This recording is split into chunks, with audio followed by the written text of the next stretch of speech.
Hello! Welcome or welcome back. My name is Ari and it's December. It's the final month of my century reading challenge. Over this year, I have read one book published every month from 1900 to 2010, and we're doing the last 10 years, 2011 to 2020 this month.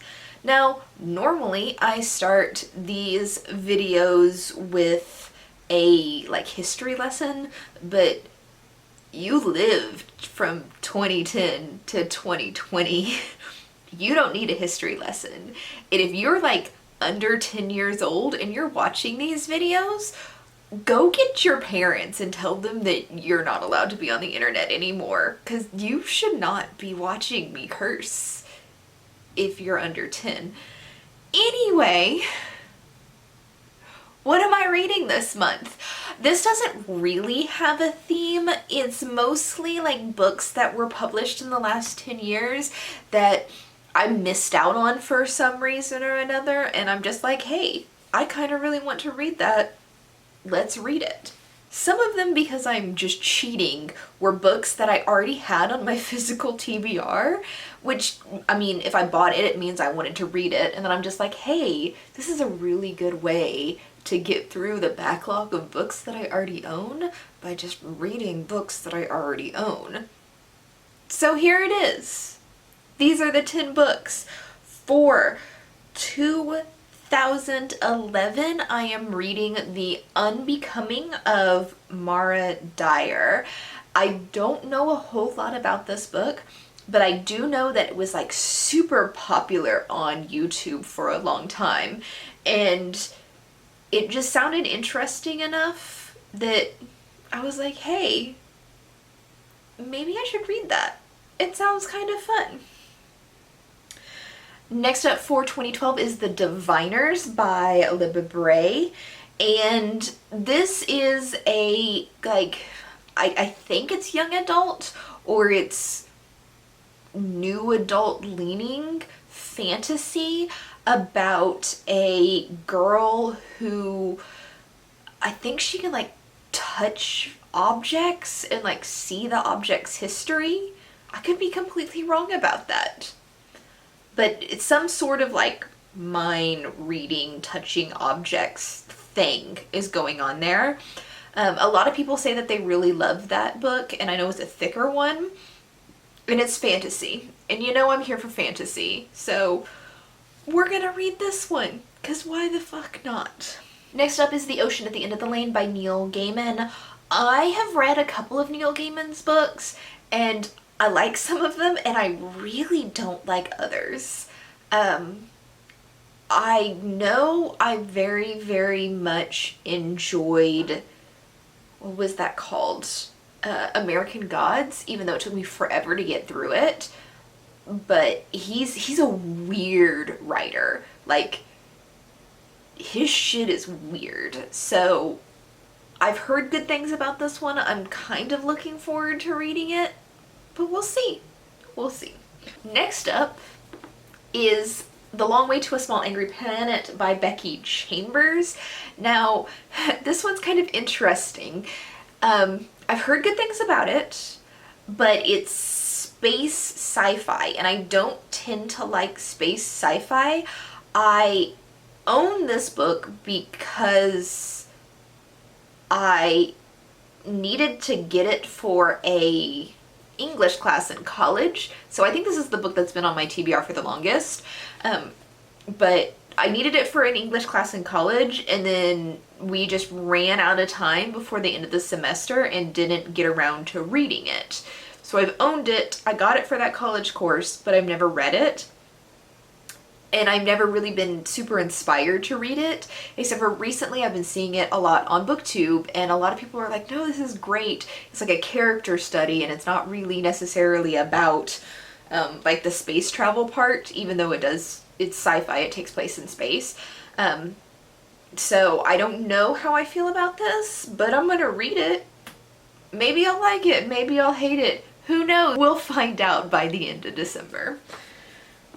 Next up for 2015. You've seen this one on BookTube as the saddest book ever written. That is just torture porn and sadness and guaranteed to make you cry, and people read it literally because it's going to make you cry. Like, it makes people who don't cry at anything cry. And that is A Little Life by Hannah Yanagihara. Hannah Yanagihara. Her last name's hard to say. I'm not entirely sure like what this is about, other than it's about 4 boys from like their childhood, like their 4 friends from childhood to like their adult lives, and at least one of the characters has like literally the shittiest life humanly possible. And it's sad, and you cry the whole freaking book. That's all I know about it, is it's gonna make me cry. And I cry at books already, so it's not super surprising that a book is gonna make me cry, because most books make me cry. But we're gonna see how much this makes me cry, and I keep having to tell myself, do not read this in public. Read it where no one can see you. And I'm not gonna do like a vlog where you watch me cry. No one wants to watch me cry. I don't want to edit a vlog where I'm crying the whole time. So we're not doing that. Next up for 2016 is Every Heart a Doorway by Seanan McGuire. This is the first book in the Wayward Children series, which is a like novella series that I've heard things about for a long time, and I kind of wanted to read it, even though I didn't particularly care for the one Seanan McGuire book that I've read. But it's basically, the whole series is about like different children who find doorways to other realms. And some of them are connected to other books in the series, and some of them are like completely standalone other than being set in the same universe. I don't really know what order to read it in, but I think starting with book 1 is a good plan. The only thing I really know about this is the, doorway thing, and that the main characters of this book I think are called Jack and Jill. So we'll see. Who knows? I've heard it's great. Let's read it. For 2017, I am going to read YouTube's favorite book. Like, I've literally never heard a single person say anything bad about this book, and I also hear people tell everybody to read this book even if it's not in your normal genre, and that is The 7 Husbands of Evelyn, Hugo by Taylor Jenkins Reid. This is about a movie star, actress, some sort of famous socialite named Evelyn Hugo, and she's older and she's kind of reclusive, and she grants an interview to a younger woman and basically tells the story of her life and the 7 husbands that she's like gone through in her lifetime. Not normally something that I would really like jump on reading, but like I said, like, BookTube will not shut up about this book, so let's see what the hype is about with this one. For 2018, I am reading Educated by Tara Westover. This is nonfiction about her life, and she was raised by doomsday prepper parents, and she was never allowed to go to school. She was never allowed to get an education. I think she was like fairly old before she even learned how to read, and it's kind of like the story of her life, being raised by like fundamental Christian doomsday preppers instead of in society. For 2019, this one's not a particularly hyped book, but I'm gonna read it anyway. This is The Rise of Magics by Nora Roberts. I read the other 2 books in the series, like, at the end of last year, and I just haven't had the time to finish out the series yet. So I'm literally just reading this because I want to finish the series, like, real bad. Like, I really, really enjoyed the first 2 books in the series. It's basically post-apocalyptic fairy magic where a plague, it's ahead of its time, a plague has destroyed the population off of basically the entire world, and it kills you or gives you magical powers, or some people are just like immune to it or survive it. So it kills like almost all of the population except for like 2% or 5%, I can't remember the exact number, but it's a very, very low number of like regular human population. And then anybody who has like fairy blood in it, it will activate that fairy blood and turn you into some sort of like elf or fairy witch, some sort of magical creature, or you die.